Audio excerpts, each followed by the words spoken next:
Dear students, आज का हमारा टॉपिक है भारत में संसद, इंडियन पार्लियामेंट। जैसा कि आपको विदित है, संसद का तात्पर्य होता है लोकसभा, राज्यसभा और राष्ट्रपति। अब से पूर्व के वीडियो में भी मैंने आपको राष्ट्रपति के बारे में बताया और आज के वीडियो में भारत में संसद का गठन कैसे होता है। संसद के दो सदन होते हैं मुख्य रूप से, राज्यसभा और लोकसभा। अनुच्छेद 80 राज्यसभा का गठन। राज्यसभा के अन्य नाम है, यानी राज्यसभा को उच्च सदन, द्वितीय सदन, स्थायी सदन और अनुभवी एवं विशेषज्ञों का सदन भी कहा जाता है।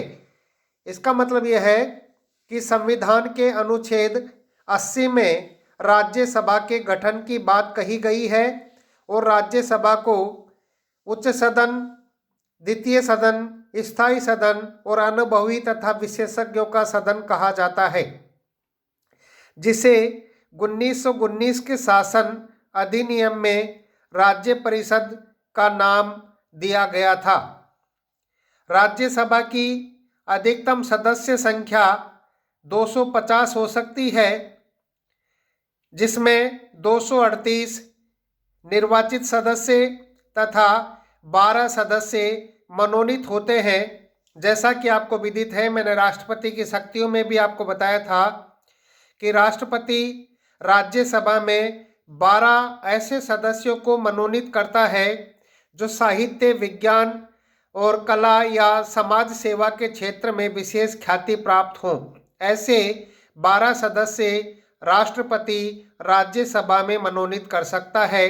इसलिए भारतीय संविधान के अनुसार राज्यसभा की अधिकतम सदस्य संख्या 250 हो सकती है और वर्तमान में यह सदस्य संख्या 233 + 12 यानी 245 है।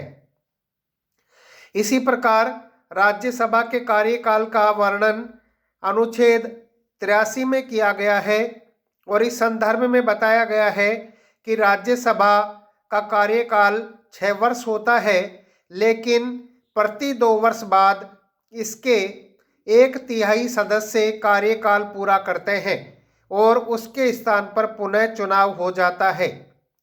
राष्ट्रपति राज्यसभा को भंग या बर्खास्त नहीं कर सकता, इसलिए राज्यसभा स्थायी सदन है।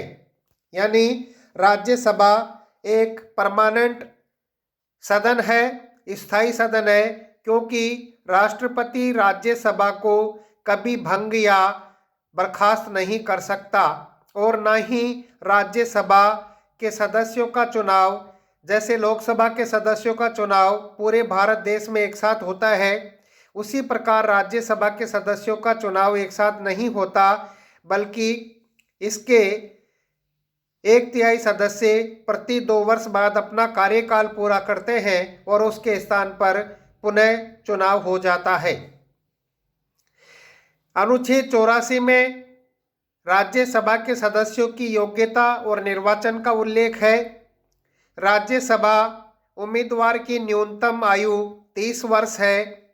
निर्वाचन राज्यसभा सदस्यों का चुनाव अप्रत्यक्ष रूप से विधानसभा के निर्वाचित सदस्यों द्वारा आनुपातिक प्रतिनिधित्व की एकल संक्रमणीय मत पद्धति के तहत खुले मतदान के द्वारा किया जाता है।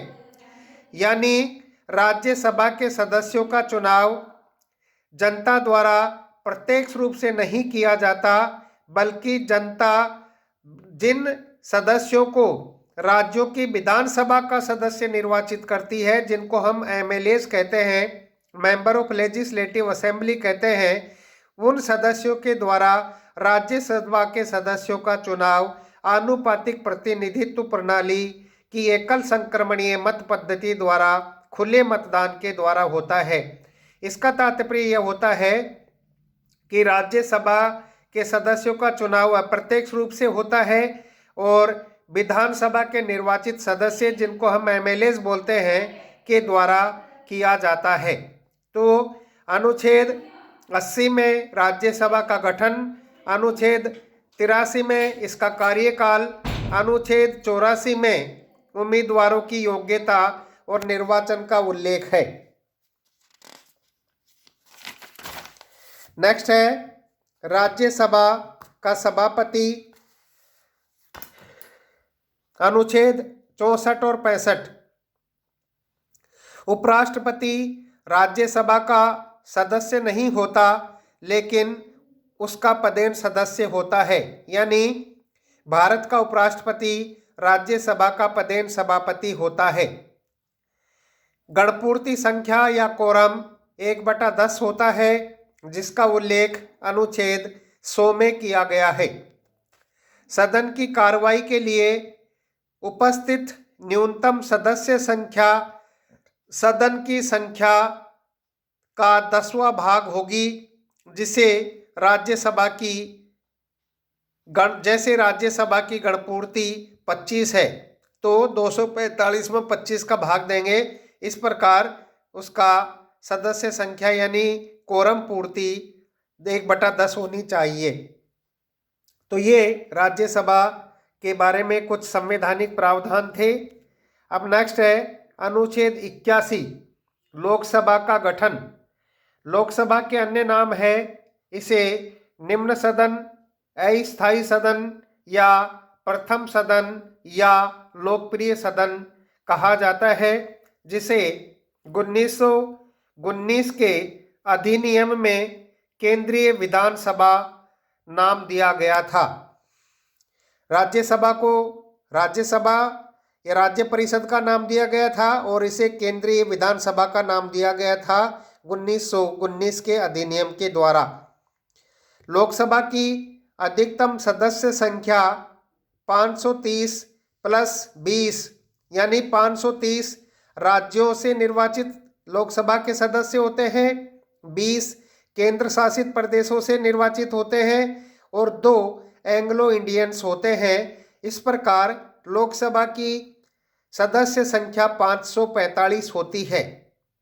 जिस प्रकार राष्ट्रपति राज्यसभा में 12 सदस्यों को मनोनीत करता है, उसी प्रकार राष्ट्रपति लोकसभा में 2 एंग्लो इंडियंस को भी नॉमिनी करता है, मनोनीत करता है। केंद्र शासित प्रदेश दिल्ली से 7 सदस्य तथा अन्य 6 सदस्य केंद्र शासित प्रदेशों से निर्वाचित होते हैं। लोकसभा की सर्वाधिक सदस्य संख्या उत्तर प्रदेश में है, जिनकी संख्या 80 है। महाराष्ट्र में 48, पश्चिम बंगाल में 42, बिहार में 40 और तमिलनाडु में 39 सदस्य लोकसभा में निर्वाचित होकर आते हैं। राजस्थान से 25 सदस्य लोकसभा में निर्वाचित होते हैं और आंध्र प्रदेश से भी 25 सदस्य लोकसभा के लिए चुने जाते हैं। सबसे कम मिजोरम से 1, सिक्किम से 1 और नागालैंड से 1 सदस्य निर्वाचित होता है। इसी प्रकार निम्न 5 राज्यों से 2-2 सदस्य निर्वाचित होते हैं। अरुणाचल से 2, मेघालय से 2, मणिपुर से 2, गोवा से 2 और त्रिपुरा से 2 सदस्य निर्वाचित होते हैं। वर्तमान लोकसभा में आरक्षित सीटें एससी यानी अनुसूचित जनजाति शेड्यूल कास्ट की सदस्य संख्या 84 है, 84 है। इसी प्रकार शेड्यूल ट्राइब्स या अनुसूचित जनजाति की सदस्य संख्या 47 है। इस प्रकार लोकसभा में 131 सदस्य आरक्षित सीटों से निर्वाचित होते हैं, यानी 131 सीटों पर भारत में लोकसभा में सीटों का आरक्षण किया गया है। राजस्थान में लोकसभा में आरक्षित सीटें एसटी की 3 हैं, अनुसूचित जनजाति की 3 सीटें हैं और अनुसूचित जाति एससी की 4 सीटें हैं। इस प्रकार 25 में से 7 सदस्य रिजर्व सीटों से होते हैं। 1952 में प्रथम निर्वाचित लोकसभा का गठन हुआ, जिसकी सदस्य संख्या 400 निवासी थी, 489 थी। यानी 1952 में प्रथम बार लोकसभा का गठन हुआ, जिसकी सदस्य संख्या 400 निवासी थी।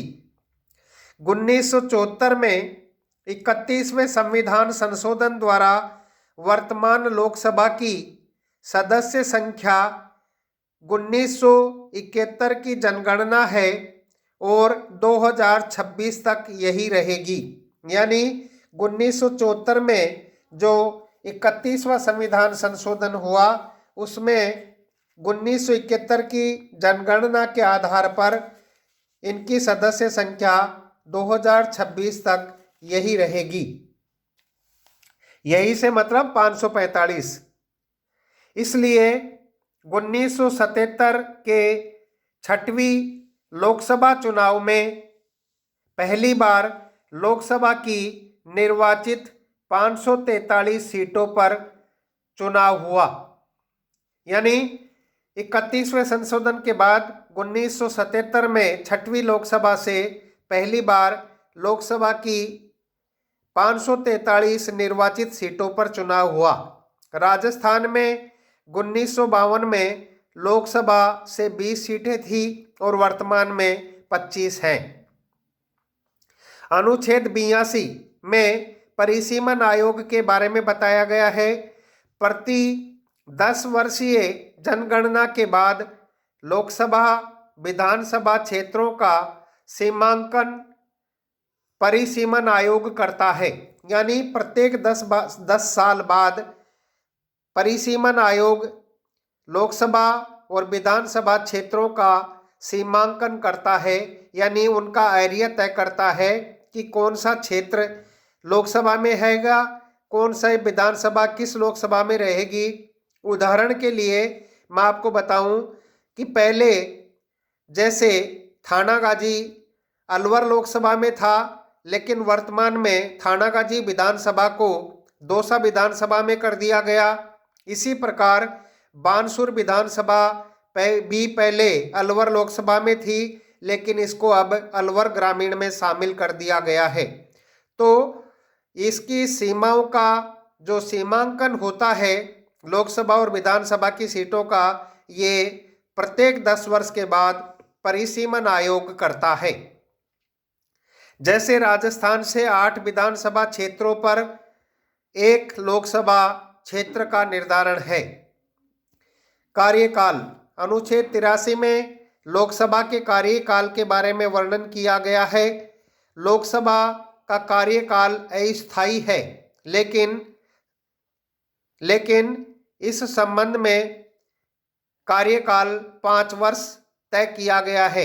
यानी साधारणतया लोकसभा का कार्यकाल 5 वर्ष होता है, जब तक कि लोकसभा को भंग ना कर दिया जाए।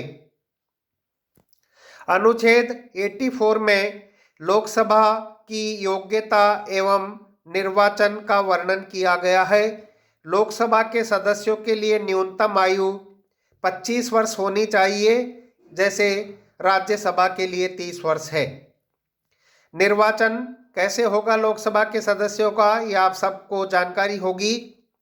लोकसभा के सदस्यों का चुनाव प्रति 5 वर्ष बाद चुनाव आयोग करवाता है। वयस्क मताधिकार के आधार पर मतदाताओं द्वारा प्रत्यक्ष रूप से गुप्त मतदान के तहत लोकसभा के सदस्यों का चुनाव किया जाता है। यानी आप और हम सब मिलकर प्रत्यक्ष रूप से प्रत्येक 5 वर्ष के बाद लोकसभा के सदस्यों के लिए वोट करते हैं। इनका प्रत्यक्ष रूप से चुनाव होता है। इसकी कोरम या गणपूर्ति वही है जो राज्यसभा की थी। इसका उल्लेख भी अनुच्छेद 100 में ही किया गया है और इसकी गणपूर्ति संख्या 1/10 होगी। तो ये था लोकसभा और राज्यसभा के संबंध में भारत के संविधान में क्या प्रावधान किया गया है। इसके आगे मैं नेक्स्ट टॉपिक में संसद के कार्य और शक्तियों के बारे में आपको विस्तार से बताऊंगा। अभी तक आपकी कोई जिज्ञासा है, कोई आपका प्रश्न है तो आप मुझसे पूछ सकती हैं। धन्यवाद।